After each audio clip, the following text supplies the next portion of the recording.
Hey everybody, what's up? It's No Nonsense News. Ted, Friday, October 16th, 2020. Thanks for joining me. Let's dig right in. This one right here, first article I'm going to bring you is a shot for freedom, a shot for constitutional law, and a shot to stop the nonsense. And I've seen it in other states, but I'm bringing you this one because now it's starting to add up. The first couple were like, okay, we'll see what happens. But now you got a court rebuking the restrictions put upon the people.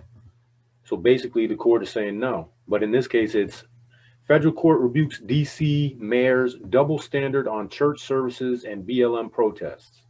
Last week, the district court for the District of Columbia ruled that Capitol Hill Baptist Church can resume outdoor services despite Washington, D.C. Mayor Muriel Bowser's coronavirus restrictions.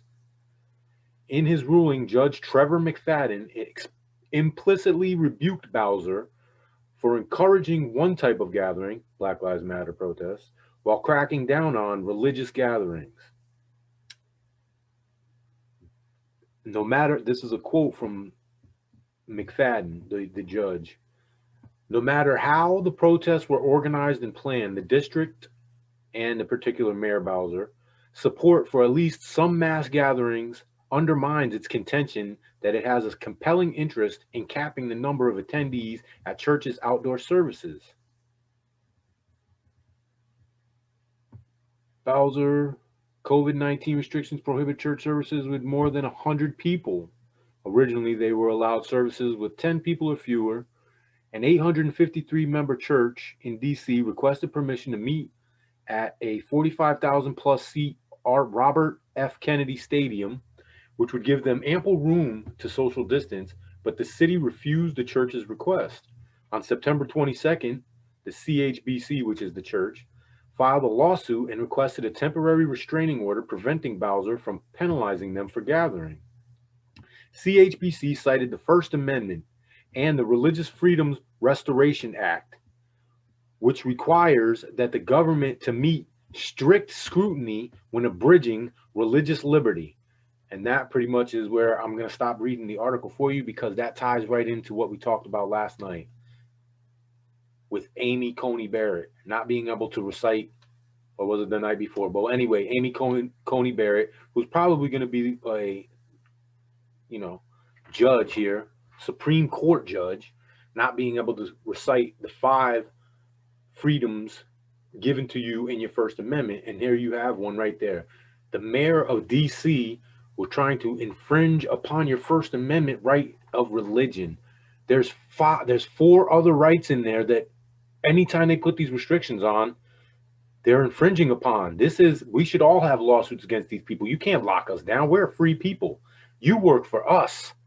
You don't tell us what to do. We tell you what to do. We give you your job. That's how that works. Anyway, moving on. I just wanted to bring you guys that because it tied into that whole First Amendment thing with Amy Coney Barrett. Now you have another one that ties in with what we were talking about with China last night, not having to lift a finger to damage us. Foreigners dump U.S. treasuries in August. China's holdings dropped to almost a 4-year low. That is not good for us because that basically means they no longer have our money. That is a blatant shot at the world reserve currency standard that the Americans enjoy, which gives us the ability to print money at will, and which we've done. And by this happening, now you have every time there's a sale of treasuries, foreigners are usually the ones that would buy it because they need the US dollar to transact and buy oil. No longer is that happening because people are running the end around on us. So now you have foreign holdings and China's holdings going way down. And who's buying up the treasuries every time they sell? The Federal Reserve. So the Federal Reserve owns basically everything left in America, which we talked about. China already owns huge swaths of America. Now the Federal Reserve, don't forget, the Federal Reserve is not a part of our government. The Federal Reserve is no more federal than Federal Express. They have nothing to do with our government, even though the name might imply or make you think that they do. They're not even a branch of our government. The Treasury is, not the Federal Reserve. But anyway, the Federal Reserve now is buying up and owning the large portion of America that's left that the Chinese already doesn't own, which is horrible for the economy. It could mean think depression type level stuff here. People out in the streets, people that you never thought would be out in the streets, might be out in the streets here in the future. This is accelerating quickly, and you got the elections coming. You know, they just had the town halls, which is a joke. All that is just reality TV to keep your eyes off of the ball, which is things are crumbling fast all around you. And just like every night, that's just a reason to prepare, right? More reasons to prepare. This one I'm bringing you just because it's a little scary to me personally. Okay, Japan to release Fukushima's contaminated water into sea. Okay, so they're going to take this nuclear radiated water from when they had that tsunami back in 2011, and they have it stored up in tanks, and they need to get rid of it now. And they're basically going to dump it in the ocean. They claim they're going to filter it down, and it's mostly going to be tritium, I believe it's called.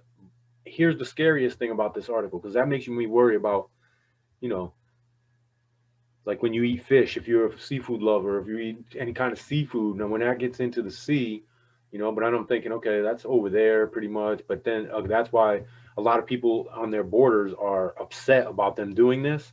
But then I started digging deeper in, and I found this is a common practice for all nuclear power plants. When they have excess wastewater, they release it into the ocean. I mean, if you think about it, at one time, that dosage into the ocean isn't that bad. But when you talk about years and years and years of that stuff, I'm sure it adds up. So it's just scary to think what you might be eating and how freely they destroy the globe, really, what it comes down to. But I got this one in there for you guys because I tell you guys how I'm a precious metal lover. Okay. Love right now is the opportunity of a lifetime to buy precious metals at a discount, even though they're up on the year, even though they're up. Now is still the time, because you're looking when the dollar goes down, which the whole treasury thing that we just talked about, that's a sign of that. When the dollar goes down, the safe haven is true assets that you hold in your possession: gold, silver, property, food, bullets, blah, blah, blah. You get it. I talk about it every night. But this one was a kind of a funny one to me. As soon as I seen it, I was like, I like gold, but not that much. A passenger on a plane caught smuggling gold nuggets in his rectum to avoid taxes. Like I said, I like gold, but not that much. And he did this. The tax that he was trying to avoid is 18% tax, and he had about $60,000 worth of gold. They said it was roughly 2 pounds of gold he had stuffed in his rectum. And on that same day, they caught a person with 3 pounds of gold, but didn't say if they had it hidden the same way. So I'll leave you with that, just to, you know, brighten things up a little. I hate all the doom and gloom, but hey, that's what's in the headlines. I'm not trying to scare you. I'm trying to prepare you. Anyway, guys, thanks for joining me. I hope you enjoyed. Give me a thumbs up. Consider subscribing, and stay safe.